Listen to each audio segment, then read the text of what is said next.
नमस्कार, वंदे मातरम, जय Hind. ST news में आपका एक बार फिर से बहुत बहुत स्वागत है। राजस्थान विधानसभा चुनाव की बात करें तो कुछ ही दिन बचे हैं राजस्थान विधानसभा चुनाव में। वहीं राजस्थान में इस बार कौन जीत रहा है? राजस्थान में कांग्रेस और भारतीय जनता पार्टी सत्ता में वापसी को लेकर बहुत ही बड़ी कोशिशें करती हुई नजर आ रही।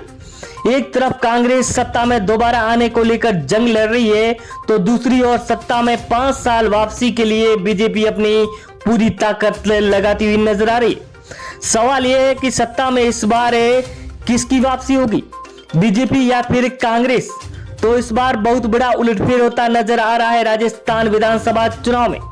राजस्थान की अगर 200 विधानसभा सीटों की बात करें तो एबीपी न्यूज, टाइम्स न्यूज और फलोदी सट्टाबाजा ने जो सर्वे निकाला है उसको देखते हुए नेताओं के चेहरे के रंग फीके हो गए। क्या यहां पर राजस्थान में बीजेपी की सरकार फिर से आ रही है? क्योंकि देखा जाए तो इस बार लगता है कि बीजेपी बहुत आगे दिखाई दे रही है। दोस्तों, अगर बात करें तो इस बार हनुमान बेनीवाल भी अपनी पूरी ताकत झोंकते हुए नजर आ रहे।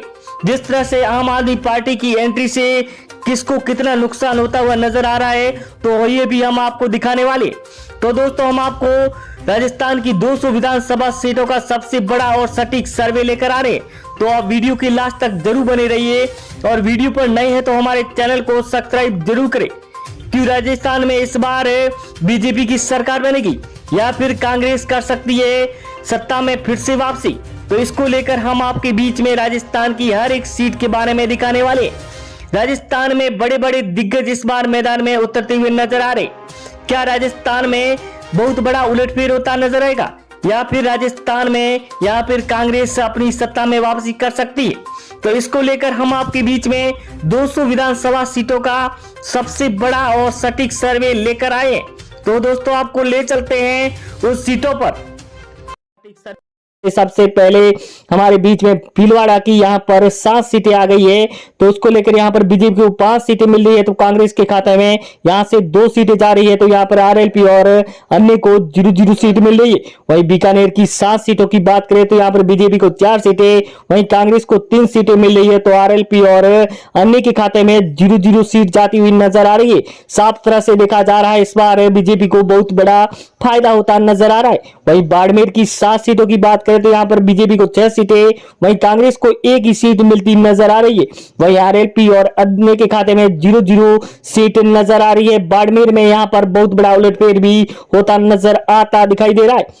वहीं अगला जिला अलवर, जहां पर 11 विधानसभा सीटें हैं, तो यहां पर बीजेपी को 8 सीटें, तो कांग्रेस को यहां पर 2 सीटें मिल रही है, तो आरएलपी को 0 सीट, अन्य के खाते में 1 सीट जाने का अनुमान दिखाया जा रहा है। वहीं अगला जिला जयपुर में, जहां पर 19 सीटें हैं, तो यहां पर 12 बीजेपी को मिल रही है, तो कांग्रेस के खाते में 7 सीटें जा रही है, और यहां पर आरएलपी और अन्य को 0-0 सीट मिल रही है। आरएलपी को यहां पर ज्यादा सीटें नहीं मिलती नजर आ रही है, वहीं यहां पर बीजेपी को सबसे ज्यादा सीटें मिलती नजर आई। बांसवाड़ा की 5 सीटों की बात करें तो यहां पर बीजेपी को 3 सीटें और कांग्रेस के खाते में 2 सीटें जा रही है। वहीं आरएलपी और अन्य को यहां से 0-0 सीट मिलती हुई नजर आ रही है। दोस्तों, जिस तरह से देखा जाए तो मोदी की लहर साफ नजर आ रही है राजस्थान में इस बार। वहीं सिरोही की 3 सीटों की बात करें तो यहां पर राजस्थान में तो बीजेपी को 1 सीट और कांग्रेस को 2 सीटें मिल रही है। वहीं आरएलपी और अन्य के खाते में यहां से 0-0 सीटें मिलती हुई नजर आती दिखाई दे रही है। वहीं अगला जिला हम आपके बीच में लेकर आ रहे हैं नागौर, जहां पर 10 सीटें हैं, तो यहां पर बीजेपी को 5 सीटें, वहीं यहां पर कांग्रेस को 2 सीटें और आरएलपी के खाते में 2 सीटें जा रही है। क्योंकि जिस तरह से आरएलपी का यहां पर गढ़ माना जाता है, इसीलिए यहां पर आरएलपी को यहां से सीटें ज्यादा मिलने का अनुमान भी दिखाया गया है। वहीं डूंगरपुर की 4 सीटों की बात करें तो यहां पर बीजेपी को 3 सीटें, वहीं कांग्रेस के खाते में 1 सीट जाती हुई नजर आ रही है। वहीं आरएलपी और अन्य को यहां से 0-0 सीट मिलती हुई नजर आती दिखाई दे रही है।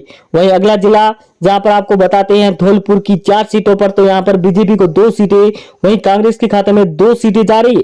आरएलपी और अन्य को यहां से 0-0 सीट मिल रही है, तो यहां पर धौलपुर में बीजेपी और कांग्रेस की कड़ी टक्कर देखने को मिलती हुई नजर आ सकती है दोस्तों। वहीं अगला जिला बारह, जहां पर 4 विधानसभा सीटें है तो 2 यहां पर बीजेपी और 2 कांग्रेस को मिल रही है। आरएलपी और अन्य के खाते में यहां से 0-0 सीट मिलती नजर आ रही है। यहां पर भी बहुत कड़ी टक्कर नजर आ सकती है बीजेपी और कांग्रेस के बीच में। वहीं अगला जिला जहां पर आपको ले चलते हैं भरतपुर की 7 सीटों पर, तो यहां पर बीजेपी को 3 सीटें और कांग्रेस के खाते में 3 सीटें जा रही है। वहीं यहां पर आरएलपी को 1 सीट मिल सकती है तो अन्य के खाते में 0 सीट मिलती हुई नजर आती दिखाई दे रही है। वहीं अगला जिला जहां पर आपको बात करें तो यहां पर सीकर की 8 विधानसभा सीटें हैं, जहां पर बीजेपी को 4 और कांग्रेस को 3 सीटें मिल रही है तो आरएलपी के खाते में 1 सीट जा रही है, तो अन्य को यहां से 0-0 सीट मिलती हुई नजर आती दिखाई दे रही है दोस्तों। वहीं जिस तरह से देखा जाए तो अगला जिला आपके बीच में हम लेकर आ रहे हैं जोधपुर, जहां पर 8 विधानसभा सीटें हैं तो यहां पर बीजेपी को सबसे ज्यादा 6 सीटें मिल रही है तो कांग्रेस को यहां पर 2 ही सीटें मिल रही है। वहीं यहां पर आरएलपी और अन्य के खाते में 0-0 सीट जाती हुई नजर आती दिखाई दे रही है दोस्तों। वहीं अगला जिला जहां पर सवाई माधोपुर की 4 विधानसभा सीटों की बात करें तो यहां पर बीजेपी को 2 सीटें मिल रही हैं। वहीं यहां पर कांग्रेस के खाते में 2 ही सीटें जाती हुई नजर आ रही। आरएलपी और अन्य का यहां से खाता भी नहीं खुलता हुआ नजर आ रहा है सवाई माधोपुर से। वहीं अगला जिला जहां पर बात करें कोटा की 6 विधानसभा सीटों की, तो यहां पर बीजेपी को 4 सीटें मिल रही है तो कांग्रेस के खाते में 2 ही सीटें जा रही है। वहीं आरएलपी और अन्य को 0-0 सीट मिलती हुई नजर आती दिखाई दे रही है। वहीं कोटा में इस बार कांग्रेस को बहुत ही कड़ा नुकसान होता नजर आ रहा है। झालावाड़ की 4 सीटों की बात करें तो यहां पर बीजेपी को 2 सीटें मिल रही है, वहीं कांग्रेस को 2 सीटें और अन्य के खाते में यहां से 0 सीट जा रही है। कांग्रेस और बीजेपी की साफ टक्कर नजर आती दिखाई दे रही है झालावाड़ा, जहां पर वसुंधरा का गढ़ माना जाता है। वहीं चित्तौड़गढ़ की 5 सीटों की बात करें तो यहां पर बीजेपी को 3 सीटें, वहीं कांग्रेस को 2 सीटें मिल रही है तो यहां पर आरएलपी और अन्य का सुपड़ा साफ होता नजर आ रहा है चित्तौड़गढ़ से। चित्तौड़गढ़ में यहां पर बीजेपी की यहां पर साफ नजर जीत आती दिखाई दे रही है। वहीं प्रतापगढ़ की 2 सीटों की बात करें तो यहां पर एक बीजेपी और एक कांग्रेस के खाते में जाती हुई नजर आ रही है तो आरएलपी और अन्य को यहां से 0-0 सीटें मिलती हुई नजर आती दिखाई दे रही है। प्रतापगढ़ में यहां पर बहुत बड़ा उलटफेर भी होता नजर आ सकता है इस बार। वहीं उदयपुर की 8 विधानसभा सीटों की बात करें तो 5 बीजेपी को मिल रही है। वहीं यहां पर कांग्रेस को 3 सीटें और आरएलपी और अन्य के खाते में यहां से 0-0 सीट जाती हुई नजर आती दिखाई दे रही है दोस्तों, क्योंकि जिस तरह से देखा जाए तो उदयपुर में बीजेपी का गढ़ माना जाता है। वहीं जालोर की 5 विधानसभा सीटों की बात करें तो यहां पर बीजेपी को 3 सीटें, वहीं कांग्रेस को 2 सीटें मिल रही है। आरएलपी और अन्य के खाते में यहां से 0-0 सीट मिलती हुई नजर आ रही है। यहां पर भी बीजेपी को सबसे ज्यादा बहुमत मिलता नजर आता दिखाई दे रहा है। वहीं जैसलमेर की 2 सीटों की बात करें तो यहां पर एक बीजेपी और एक कांग्रेस के खाते में जाती हुई नजर आ रही है। जैसलमेर में 2 जिले हैं जहां पर 2 विधानसभा सीटों की बहुत बड़ा उलटफेर यहां पर सामने नजर आ रहा है। जिस तरह से देखा जाए तो यहां पर अगली यहां पर सीट आ गई है गंगानगर की 6 विधानसभा सीटें हैं तो यहां पर बीजेपी को 3 सीटें, वहीं कांग्रेस के खाते में यहां पर 3 सीटें जा रही है। वहीं आरएलपी और अन्य को यहां से 0-0 सीट मिलती हुई नजर आती दिखाई दे रही है दोस्तों।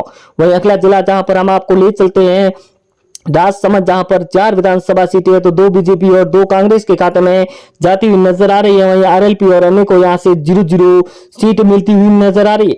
यहां पर राजसमंद में बीजेपी और कांग्रेस की बहुत कड़ी टक्कर दिखाई दे रही है दोस्तों।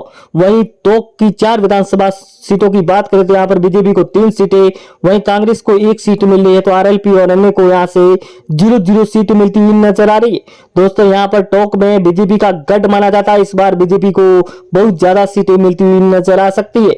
वहीं दौसा की 5 विधानसभा सीटों की बात करें तो यहां पर बीजेपी को 3 सीटें, वहीं कांग्रेस को 2 सीटें मिल रही है। आरएलपी और अन्य का यहां से खाता भी नहीं खुलता हुआ नजर आ रहा है। यहां पर भी दौसा में बहुत बड़ा उलटफेर होता भी नजर आता दिखाई दे रहा है। तो यहां पर आपको ले चलते हैं अजमेर की 8 विधानसभा सीटों पर, जहां पर यहां पर अजमेर में बीजेपी को 3 सीटें और कांग्रेस को यहां पर बहुमत मिलता हुआ नजर आ रहा है। 5 विधानसभा यहां पर सीटें मिलती हुई नजर आ रही। वहीं आरएलपी और अन्य को यहां से खाता भी नहीं खुलते हुआ नजर आ रहा है। वहीं झुंझुनू की 8 विधानसभा सीटों की बात करें तो यहां पर बीजेपी को 5 सीटें, वहीं यहां पर कांग्रेस को 3 सीट मिल रही है तो आरएलपी और अन्य के यहां से सुपड़ा साफ होता नजर आ रहा है।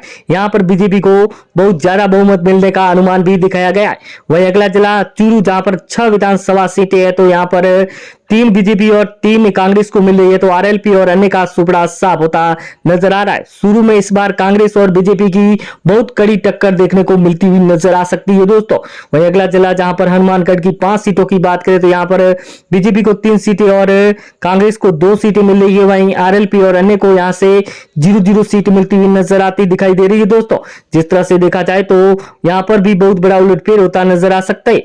वहीं पाली की 6 विधानसभा सीटों की बात करें तो पाली में कांग्रेस को यहाँ पर 2 सीटें हैं तो बीजेपी को 4 सीटें मिल रही है और अन्य को यहाँ से 0-0 सीट मिलती हुई नजर आ रही है।